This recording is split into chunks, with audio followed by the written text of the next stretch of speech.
प्रदेश विधानसभा चुनाव 2027 को लेकर सियासी माहौल अभी से गरमाने लगा है और इस बार मुकाबला और भी दिलचस्प होने की संभावना है। जहां एक तरफ बीजेपी अपनी मजबूत पकड़ बनाए रखने के लिए पूरी ताकत के साथ चुनावी मैदान में उतरने की तैयारी कर रही है, तो वहीं समाजवादी पार्टी और कांग्रेस भी अपनी रणनीति को धार देने में जुट गई है। लेकिन इन सबके बीच बहुजन समाज पार्टी ने ऐसा कदम उठाया है जिसने यूपी की राजनीति में नई हलचल पैदा कर दी है। सवाल यही है कि क्या मायावती की पार्टी 2027 में अपनी खोई हुई जमीन वापस हासिल करने की तैयारी कर रही है?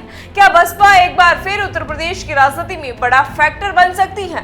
इन्हीं सवालों के बीच पार्टी ने अपने चुनावी अभियान की शुरुआत करने का फैसला किया है। वहीं बहुजन समाज पार्टी ने यूपी विधानसभा चुनाव 2027 को लेकर अपनी तैयारियां तेज कर दी है। पार्टी के राष्ट्रीय कोऑर्डिनेटर आकाश आनंद 10 अगस्त को हाथरस के सादाबाद क्षेत्र में एक बड़ी चुनावी जनसभा को संबोधित करेंगे। इसी कार्यक्रम के साथ बसपा अपने मिशन 2027 अभियान की औपचारिक शुरुआत करने जा रहा है। माना जा रहा है कि सभा के दौरान आकाश आनंद सादाबाद विधानसभा सीट से पार्टी के उम्मीदवार अवीन शर्मा के नाम का ऐलान भी कर सकते हैं। यह कदम इसलिए महत्वपूर्ण माना जा रहा है क्योंकि बसपा चुनाव से काफी पहले उम्मीदवारों के नाम घोषित कर कार्यकर्ताओं को सक्रिय करने की रणनीति पर काम भी कर रही है। अब सूत्रों के अनुसार हाथरस के बाद आकाश आनंद का कार्यक्रम नोएडा के जेवर विधानसभा क्षेत्र में भी प्रस्तावित है। 25 अगस्त को जेवर में कार्यकर्ताओं को संबोधित करेंगे, जिसमें पार्टी अपने उम्मीदवार के नाम की घोषणा भी कर सकती है।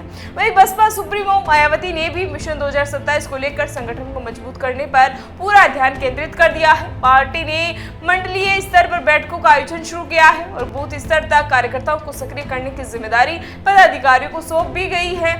बसपा का मानना है कि चुनाव में मजबूत प्रदर्शन के लिए जमीनी स्तर पर संगठन की भूमिका सबसे अहम होती है। कहा जा रहा है कि बसपा ने उम्मीदवारों की घोषणा की प्रक्रिया अभी से शुरू भी कर दी है।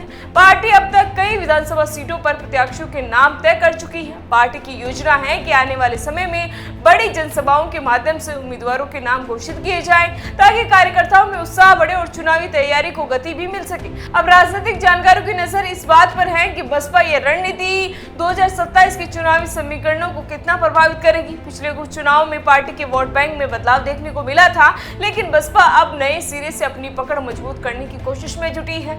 आकाश आनंद को आगे बढ़ाकर पार्टी युवा मतदाताओं तक पहुंच बनाने की कोशिश भी कर रही है। वहीं दूसरी ओर बीजेपी उत्तर प्रदेश में अपनी सत्ता को बरकरार रखने के लिए पूरी ताकत लगाने की तैयारी में है, तो समाजवादी पार्टी और कांग्रेस भी बीजेपी को चुनौती देने के लिए अपनी रणनीति तैयार कर रही है। ऐसे में 2027 का विधानसभा चुनाव केवल सत्ता की लड़ाई नहीं है, बल्कि उत्तर प्रदेश की राजनीति में नए समीकरणों की परीक्षा भी होगा। अब देखना यह होगा कि बसपा का ये शुरुआती दाव कितना असर दिखाता है और क्या आकाश आनंद के नेतृत्व में पार्टी यूपी की सियासत में फिर से मजबूत वापसी कर पाती है। फिलहाल इसी तरह की चुनावी अपडेट के लिए बने रहिए हमारे साथ और देखते रहिए द इंडिया मूव्स। नमस्कार।